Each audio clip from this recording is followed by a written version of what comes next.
સૂરજદાદા આથમણા ઉગશે ત્યારે ભાજપનો ખેસ પહેરીશ તેવું નિવેદન આપનાર રાજુ કરપડા આજે ભાજપમાં જોડાઈ ગયા છે।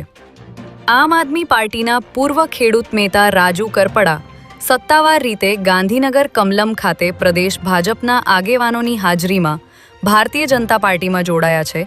ત્યારે તેમની સાથે અમૃત મકવાણા, નીતિન પટેલ, કેડી ઝાલા, રાજેન્દ્રસિંહ રાઠોડ અને ધીરુભાઈ મેલાલિયા જેવા અન્ય અગ્રણી નેતાઓ પણ વિધિવત રીતે ભાજપમાં જોડાયા હતા।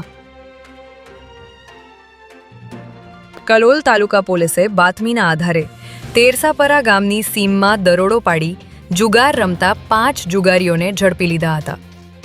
કલોલ તાલુકા પોલીસ ઇન્સ્પેક્ટર જે ગઢવીની ટીમ પેટ્રોલિંગમાં હતી ત્યારે તેરસાપરાની સીમમાં ખોડિયાર માતાના મંદિર પાસે ખરાબામાં કેટલાક શખ્સો એકઠા થઈને જુગાર રમી રહ્યા હોવાની બાતમી મળી હતી, જેના આધારે પોલીસે ખરાબાની જગ્યાને ચારે દિશાથી કોર્ડન કરીને દરોડો પાડતા જુગારીઓમાં નાસભાગ મચી ગઈ હતી।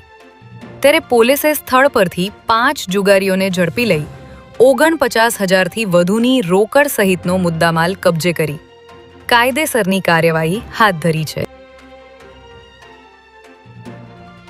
ગોતા વિસ્તારમાં બજરંગ ટી સ્ટોલના માલિક દ્વારા નવો બનાવવામાં આવેલો રોડ ખોદી નાખવામાં આવ્યો હતો, જે બાબત સોલિડ વેસ્ટ મેનેજમેન્ટ વિભાગના અધિકારીના ધ્યાને આવી હતી।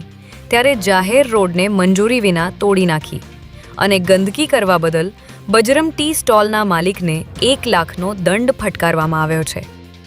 આ ટી સ્ટોલ ધારકે રોડ ઉપર ખાડો ખોદવાની સાથે ચાના કૂચા નાખી ગંદકી પણ કરી હતી, જેથી દંડ કરી દાખલારૂપ કાર્યવાહી કરવામાં આવી છે।